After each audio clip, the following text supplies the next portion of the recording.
Well, hello, Grapevine Mustangs, and welcome to Chicken N Pickle for the Coach DeBesse Show. Glad you're here. Can we make some noise for Coach DeBesse? Well, we're glad you're here. Got a great show for you tonight. We'll obviously talk about our DNA award winners. We'll hear from some of the freshman Grapevine football team that is here. Cooper Griffin, Austin Schilling, and Reese McGarry. We can give them a preemptive round of applause if we want to.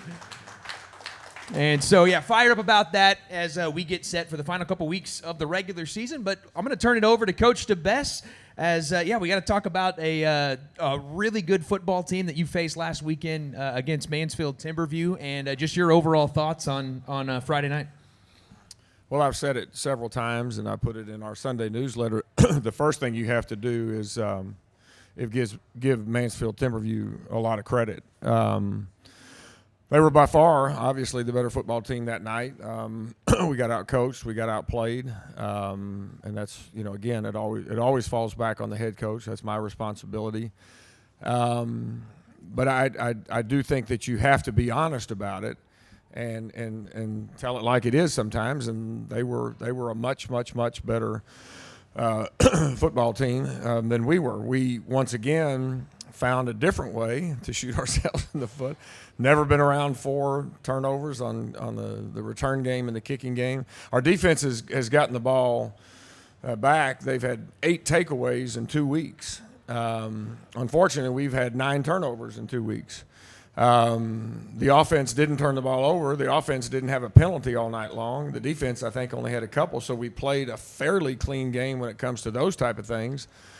But you can't recover from giving the defense the short fields that we gave them for the second week in a row against explosive athletes. And so the defense hung in there as long as they could early on, and it kind of got away from us at the end. We played a lot of kids at the end that hadn't played that, we got a chance to go out there and get after a little bit. So there was a little silver lining there. But again, we said going into last week that it looks like we have the top 3 teams with Timberview, Argyle, and Heritage. It looks like we have the top 3 teams all in a row here to end the season. And Timberview just moved into the number 3 slot because Summit lost. So I think that's what we saw.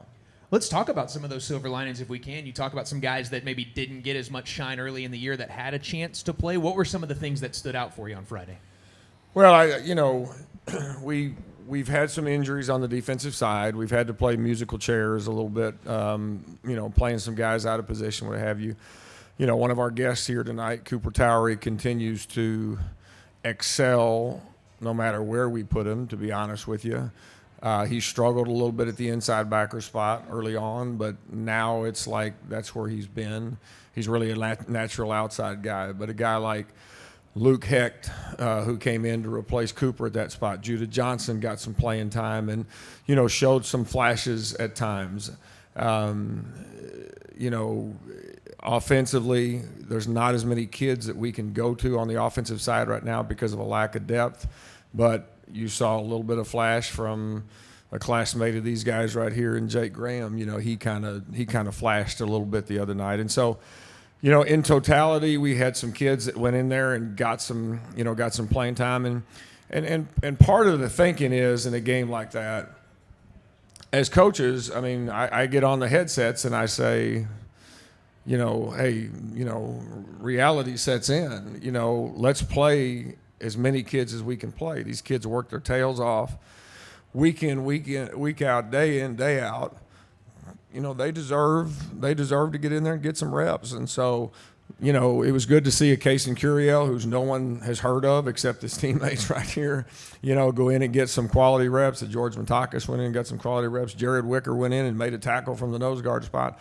So, those are things that down the road, we'll celebrate and they will celebrate and they'll always remember. It's just difficult when you're in the stretch that we're in right now to really focus on those things sometimes. We'll talk to these guys in just a second. Just one more broad question. As you do get to the final couple of weeks, and we've talked about it throughout the course of the season, what's the biggest thing that the coaching staff is focusing on right now over this final stretch? Making sure that the kids are okay. That's by far the most important thing. I told them this morning that, reality is just like you said. That's what we got. We got 2 weeks left. And our goal as coaches, number one, is to make sure that we never lower the standard. In other words, because we've got 2 weeks left and we're not going anywhere and nobody expects us to win either game, we're not going to make a mockery of practice. We're going to prepare our butts off like we have all year long. So the standard's never going to change. The standard's never going to lower. But by the same token, we've got to be mindful of the fact that for some of these seniors, this is it. And so, them having fun, them enjoying each other, them taking in every moment, us doing what we can as coaches to make sure that they're having the best quality time, they're having the best experience possible over the next couple of weeks. To me, that's my most important job. And I say to make sure the kids are okay. Hell, make sure the coaches are okay. It ain't easy on anybody, believe me.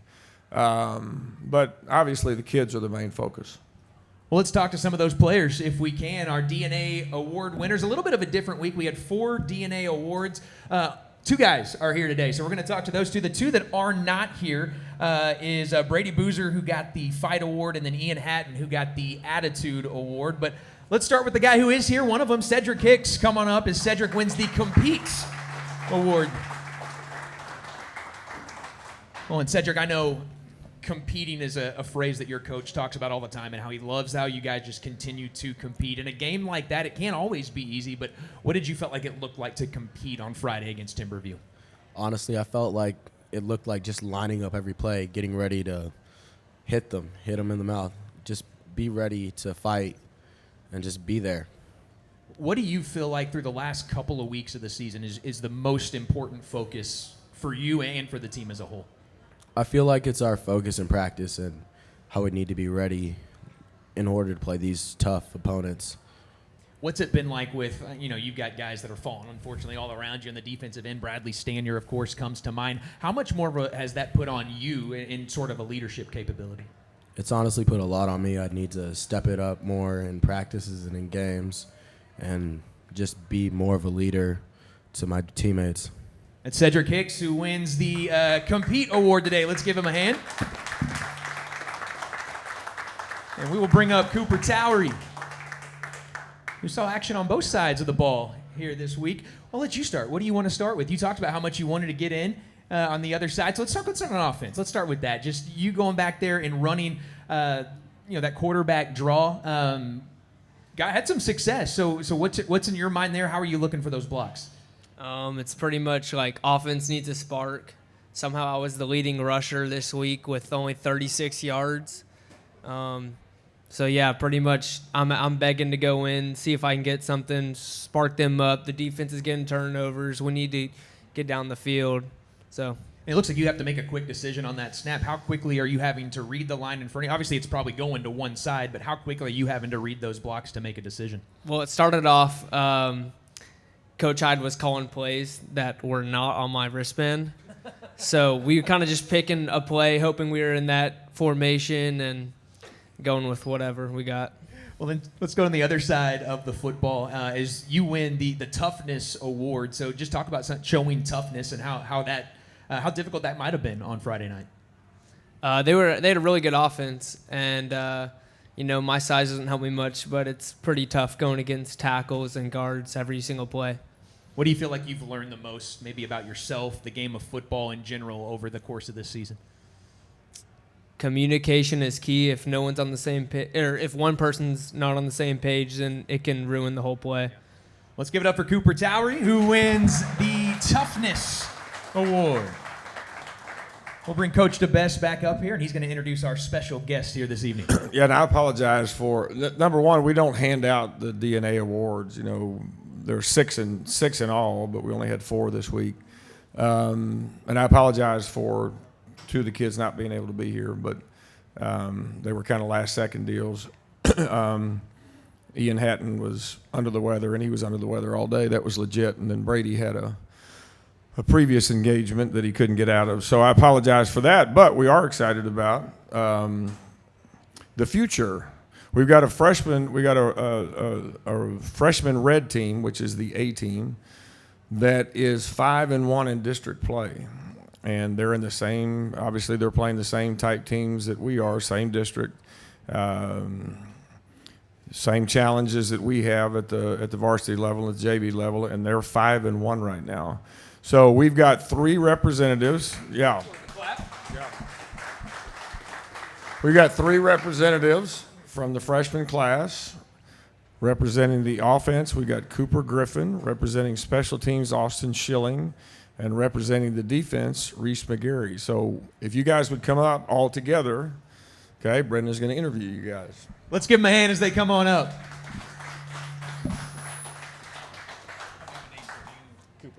We're going to start with Cooper, who I just met. We're really close. First year of high school football. Take us through what it's been like. Was there a shock at all, or was it kind of what you expected? It was different for sure. Other than middle school football, it was a lot quicker. A lot quick. What do you Yeah. feel like the game was the quickest? Just everything in general, like defense, the line, linebackers, just everything. What do you feel like, you personally, as you came in this year, what do you feel like you learned the most? Maybe just about playing the quarterback position. Be quick. Okay. Be quick. Expand on that a little bit. What's the importance? Just reads. Even if I was scrambling, I just have to be quick. Quicker than I was in middle school, for sure. Well, quick is good. Let's give it up Yeah. for Cooper. You're going to have to help me out. Help me on names here. Austin. Austin is our kicker / punter, correct? Yeah, so take us through what it's been like for you on the freshman field for the first time. Yeah, well, it's been a challenge learning kind of a new position. In middle school, I didn't really kick as much as I am as a freshman, and I've learned a lot. And yeah. Take us through. You said that you didn't do a whole lot of kicking maybe in junior high. How do you develop that? Are you playing any other sports? Are you a soccer guy? How does that Yes, develop? I play soccer competitively, and I feel like that's really the biggest way I've been able to kick is just playing soccer. Is there a big difference between kicking a soccer ball and kicking a football? Absolutely. Take us through it. In a soccer ball, you kind of have to lean back to get the ball to go in the air, but when you're kicking a football, you have to kind of lean over the ball, and it's kind of like golf, keeping your weight on top of the ball to make it go up. What about from the punting side of things? Has that been something new for you? Yes, just working on consistency and punting has been something I've been working on, and just trying to make the best kick every time. Let's give it up for Austin Schilling.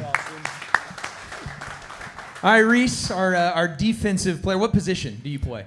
Inside backer. Inside backer. So what are you learning right now just that you feel like can be the principles of this Grapevine defense down the road? I'd say,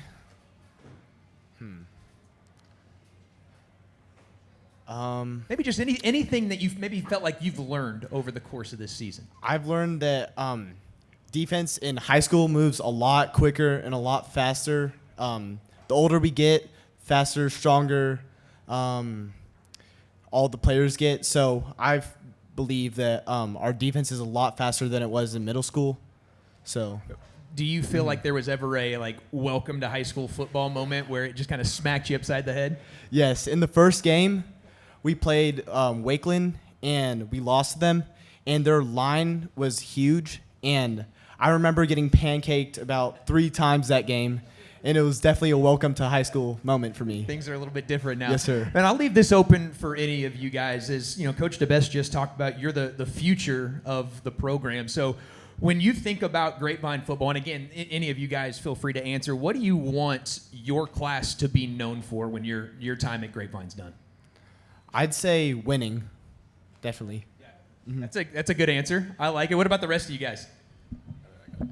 Having good energy, for sure. Yeah. I mean, I think just making a school impact, everyone knowing that we're the football team, and we play our hearts out and love what we do.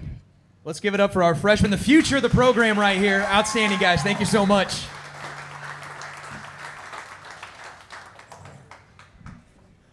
That was a great job for youngsters. Y'all did a heck of a job.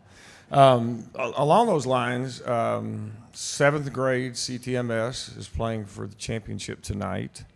against CHS, so a feeder school. And then tomorrow night, the 8th grade CTMS plays at Coppell for a championship as well. So there's a lot of good things coming from CTMS and our feeder schools here in the future. Okay, so things started off a little shaky. We muffed an onside kick, and then they immediately scored on the first play. So we're down 7-0 at this point, but our defense settled in. All right, now don't do this to me. All right, let's see if we can go. All right, so this is a running play for a minor stop. Now here's Tatum Evans again. Okay, down here on the bottom again. Tatum playing defensive end. Watch how physical he is on the tackle, trying to keep the tackle off the linebacker, but also causing penetration by doing that. He and Michael Utorka end up on the play there. Tatum actually got hurt during the game, hurt one of his fingers. I didn't think he'd practice this morning, but he did. Showed a lot of toughness. Cedric Hicks has played both nose and end for us all year long, and all he does is get better and better and better. So we're really, really, really proud of him. This is the same drive, okay, and this is the first quarter, and they've already scored once. So we're in a little bit of a danger of it getting ahead of us a little bit, but nowhere to go here again because the front does a great job of penetration. There's Cedric in the middle. There's our linebackers, Cooper and Gormley, stepping up. Tatum again on the bottom, Luke forming the fence right here, the edge, and then Brady Boozer right here comes in from a safety spot and actually causes the fumble. We got a strip fumble right there, which is a huge play, and I believe it was Luke, right? No, it was Tatum that ended up on the ball right there. So big play early in the ball game right there to keep things kind of at bay, and like I said, not get out of hand too terribly early. We had a few highlights on offense, mainly in the passing game. Ian's presence was felt a lot. He had 4 catches for 86 yards and a touchdown. Jalen actually had a pretty dang good game. He had a good game punting. He was 9 for 11 actually throwing the ball, had a touchdown. But this is it's not easy for a quarterback to go to his left on a naked right here. But you can see how Jalen does a good job of squaring his shoulders right there. His look is to DJ in the flat first, number 5. DJ's covered. Now he looks for the over route by Ian. Ian makes a really good adjustment. Let me show you from the end zone here. Watch the adjustment that Ian makes on the ball here. Really, really an athletic move because the ball is definitely thrown behind him, okay? So, again, Ian had a really big game for us. We get stalled a little bit. Again, I never want to take this for granted. Cooper Towery on the snap, Thomas Powers on the hold, Cade Moreland on the kick. That's about as good as you can get right there as far as the operation. That's a heck of a job right there. When you don't see the football from this angle right here because Thomas, the holder, is kind of covering it up, that means that Cooper's put it on the line, the exact line he should. Cade's had a nice year. You know, Cade is a quiet 9 for 11. I'm knocking on wood. He's a quiet 9 for 11 as far as field goals are concerned. So he's done a nice job for us. Again, another run, another physical play by our front. You'll see Luke Gormley Cooper right here. Watch Cooper on the left tackle right here. Okay, forcing him back into the backfield, which forces the back to alter his course. And then Brady comes from his free safety position. Hell, he might as well have started on the line of scrimmage where he ends up. And then a host of Mustangs help out on the play. Luke Gormley, again, was productive for us. Michael Utorka was productive for us before he went out with a leg injury. We'll have to wait and see if we get him back this week. All right, so I think we had two sacks, maybe 2 sacks, I think. Had some hurries, okay? And this is one of them right here. This is a horrendous call right here. This is a fumble. Luke Heck coming from the bottom here, strip fumble right there. The guy's arm is not coming forward. The guy's arm is coming forward after the ball is out. So that should have been Mustang's ball right there inside the 10-yard line. So that's really unfortunate right there. Really a good effort by Luke right there. Lucas Manderville coming off the other side. And that's unfortunate because that was a heck of a play and a great effort by our kids that kind of got taken away from us. Really good play here by Luke Stewart. Again, a good punt by our special teams overall were left a lot to be desired for sure, particularly when you talk about the 4 turnovers that we had. But Luke does a really good job. This is called a coffin kick right here, and so we try to down it inside the 10-yard line. Luke does a good job of avoiding it and stopping it right there on the 1-yard line, which is not an easy thing to do without going into the end zone itself, without your momentum carrying you into the end zone. So he does a nice job. And again, Jalen Holmes had a really nice night punting the football. Okay, another running play. Nowhere to go. He's trying to get the ball outside right here. Okay, but absolutely nowhere to go right here. They catch us in a stem. Okay, we do a nice job recovering. This is Cedric coming off the bottom right here. 58's trying to block him. Okay, I think he's the one that gets a hold of the kid first and takes him down. So again, for a sophomore, Cedric was kind of thrown into the fire pretty early, maybe earlier than he was ready for, but he's done a super job for us and gotten a lot better as the year's gone on. Jack Cockeram is a kid that you'll see more and more of in the defensive line as well. Especially with Bradley being out. He's kind of playing some nose guard for us. This is a right place, right time, but a really good job of not so much disguising things because Thomas is reacting to the back, motioning out of the backfield, but the kid just makes a poor throw. Thomas is exactly where he's supposed to be. He's covering up the back, and he's right place, right time, and makes an interception. Our outside linebackers, Cooper had one early in the season. Our outside linebackers have all of our interceptions this year, which is kind of different. But good job there by Thomas of being at the right place at the right time. Another run, another good penetration there by our defensive line. Another good penetration here again, I think, by Gormley. Okay, Gormley does a really good job. He's got a really good knack of finding the gap there and running through the gap and making plays. Plus, he's got some good strength. He had a really good offseason. You know, you've seen some of our guys that we get in this position to tackle, and the guy slips away. Luke doesn't miss many of these, and there's Cooper stepping up also from his inside linebacker spot to help him out. So, big offensive line, really, fast backs, good backs, quick backs. We did a nice job of bottling them up at times overall. They just had too many big plays as far as the run game was concerned. Again, penetration on the inside. Gormley again. Powers from the outside. Cedric again from the middle, kind of keeping the center at bay. The one thing that that never appears in the box score is a guy like Cedric Hicks right there on the nose guard. He's keeping their linemen off of our second level linebackers, which allows them to obviously be free to make plays. So really a good job right there. Good job of our kids fencing it. Good job of our kids running to the ball and gang tackling. Okay. This is another misdirection, another naked. This is from 2 tight ends. So Ian is now releasing from the off tight end position, which is not easy to do. You got to work your way through a lot of people to get where you need to get. His job is to get in the vision of the quarterback. Okay. By the time Jalen rolls, squares his shoulders, Ian's got to be there in his vision, or else it's never going to happen. This is a heck of a catch right here, going down and making a catch on a low ball and keeping his feet in bounds as well. All right, so here's one of our sacks. Okay, we're missing off the top, so I mean you can say what you want, but heck, we got to make that dang play. And you come that free right there, you got to make that play. That could be a knock loose right there if we'll make the play, but thank goodness we got guys coming through.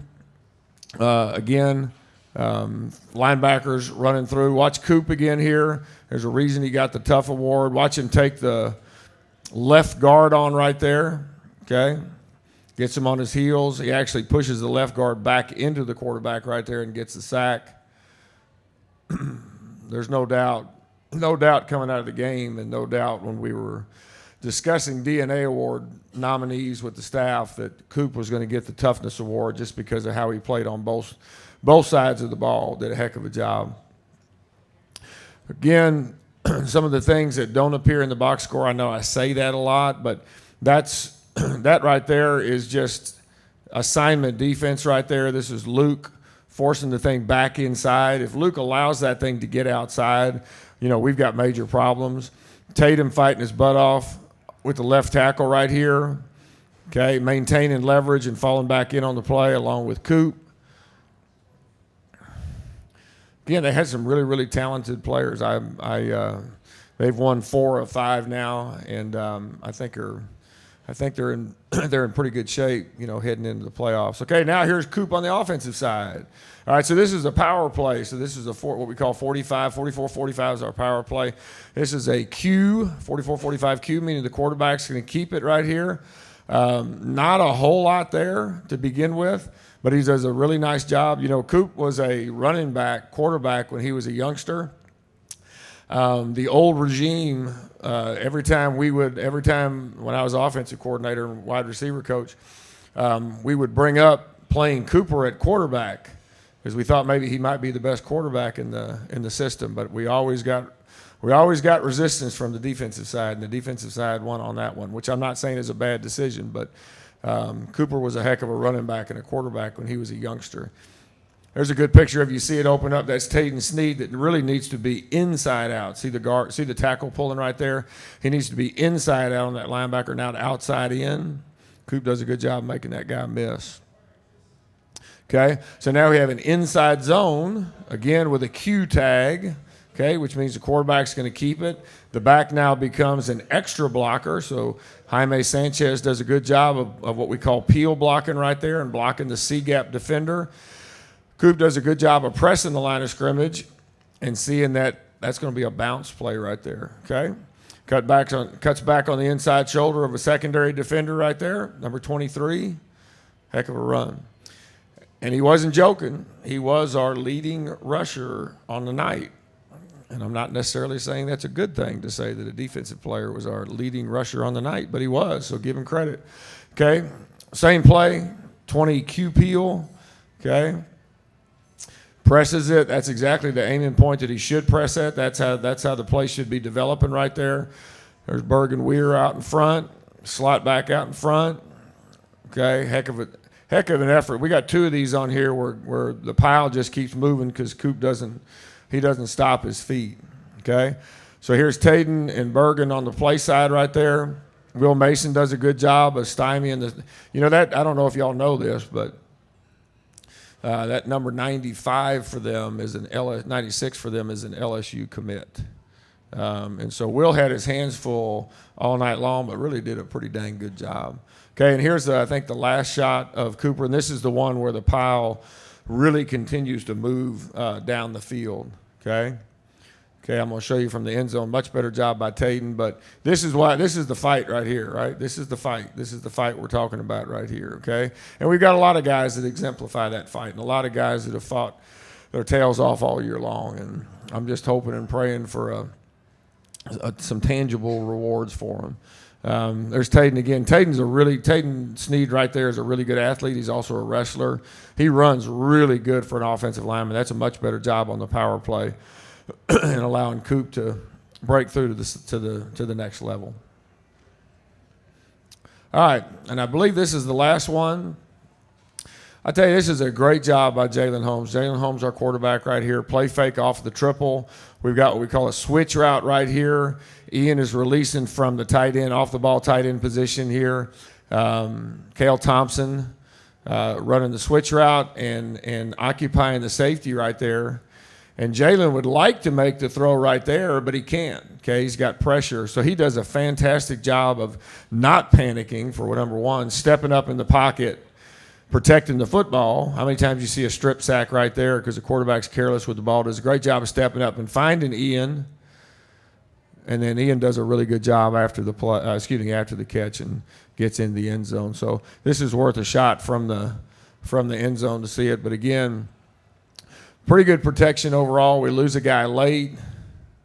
And again, really good job of Jalen showing poise, stepping up. Almost gets it from the backside too. Okay, good job by Ian getting in the end zone. And that does it. for the highlights. All right. Well, as always, appreciate you taking the time to run through that with us, Coach. And you mentioned last week that this isn't a have to, you get to over the last 3 absolutely. weeks, and you got Absolutely. Argyle. You get to play Argyle on Argyle. Friday. Yep. Let's talk about it. Argyle is 7-1. They won 7 straight. They lost their opener to Lone Star, Frisco Lone Star. So they've won 7 straight games. They sit on top of the district right now. I think 5th in the state, I believe, is what Dave Campbell's Texas football has them 5th in the state. Probably the most complete football team that I've seen as far as us preparing for each and every opponent. Probably the most complete football team, offense, defense, special teams that we've seen. I mean, there's a reason they're number 1 right now in district play. And so, like all these games, I mean, it's going to take a tremendous effort. It's going to take a game where we don't beat ourselves. We can't make mistakes against teams like this and hope to have a chance to win. I mean, it's just the way it is. That's just football. But again, we get to play them. We get to play them. I'll say it again. We still haven't played our best football. And we still haven't played a game. I don't think we've played a game where we've played very well together, complementary, football together. So, until somebody says the season's over, I'm going to keep believing that it's out there for us. I know you talk to your team a ton, and you have a message for them. What about for the community and the Grapevine fans? What would you say for the final 2 weeks of the season is kind of what you just support these kids. I mean, support these kids. It's about the kids. It ain't about anybody but the kids. I mean, hell, I've been doing this 42 years. I've heard everything. You know what I'm saying? It ain't about anybody but the kids, and they're doing all the right things. They're doing everything we asked of them. We've just come up a little bit short at times, and we've been overmatched at times, and that happens in high school. It's the way it is. We got 3 youngsters here who are doing a great job that, tell you the future is bright for Grapevine High School. But there's absolutely nothing that Team 105 has to hang their head about. There's nothing to be ashamed of. There's nothing to be embarrassed about. I challenged them last week, and I talked to the coaches about this on Sunday too. Don't ask the question, why is this happening to me? Your life changes when you ask the question, what can I learn from this? What can I take from this? What kind of strength can I take from this? Can I grow? Can I gain from this as I move on with my life? And so you asked what the message is. The message is support these kids, man. Support everything they do. They're doing things the right way. Well, Coach, we always appreciate the time. It's going to take everybody on Friday, so hopefully you will be there with us as Grapevine takes on Argyle at Mustang Panther Stadium. Thanks so much for being here. Thank you to our special guest. Thank you to Coach DeBesse as always. We will see you Friday night. Let's go Mustangs.